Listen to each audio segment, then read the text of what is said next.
I'm Ellen Harple, founder of Smart Incentives and an affiliate with the Center for Regional Analysis and the Stephen Fuller Institute here at George Mason University.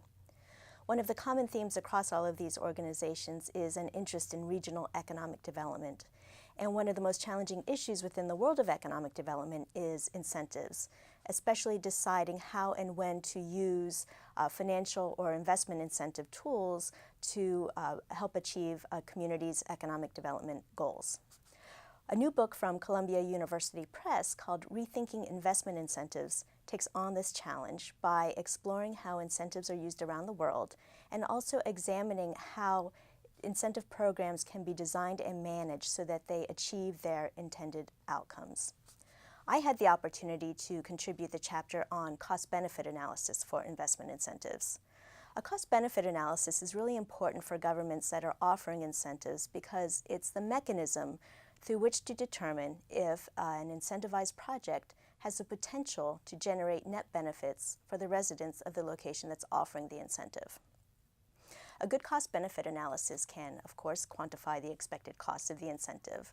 It can also enable a comparison of the costs and benefits over time, and this is important because the costs and benefits usually occur at different times in the project cycle. It's also an opportunity for all parties to the agreement to articulate and agree on exactly what those benefits are expected to be.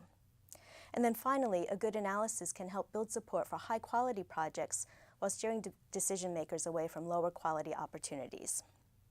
The chapter outlines a three-step process to conducting a cost-benefit analysis for incentive programs. The first emphasizes understanding and being able to describe the project characteristics and to be able to explain simply, preferably without a whole lot of jargon, the benefits that the investment could bring to the location that's offering the incentives, and also how that project fits in with the community's overall economic development strategy. Project proponents should be able to explain clearly to citizens and elected officials why this is a worthwhile investment. If it requires a tremendous stretch of imagination or a lot of convoluted calculations for people to see the upside potential of a project, this should give everyone pause.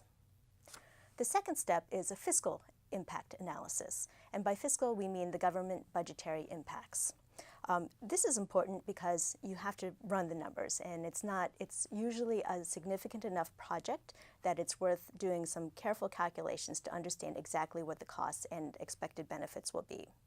And the purpose here is to understand the taxes that are expected to be generated by the proposed investment and how they compare to the cost of the incentives and any additional services that the government will need to provide to support the project. The third element is an economic impact of the investment. Economic impact analyses trace the flow through an economy of an activity stemming from an initial investment, because an infusion of spending in one sector spurs additional spending in other sectors as the money is respent, generating a multiplier effect. This type of analysis is valuable because it generates insights into the overall value of the new investment, but it's also important to remember that this is a modeled effect, not actual effect. Good models, used carefully, are good inputs for decision makers, but it's important not to oversimplify or overstate the modeled results. For this reason, it should not be the only tool used for a cost-benefit analysis, but should be used in concert with the other two steps.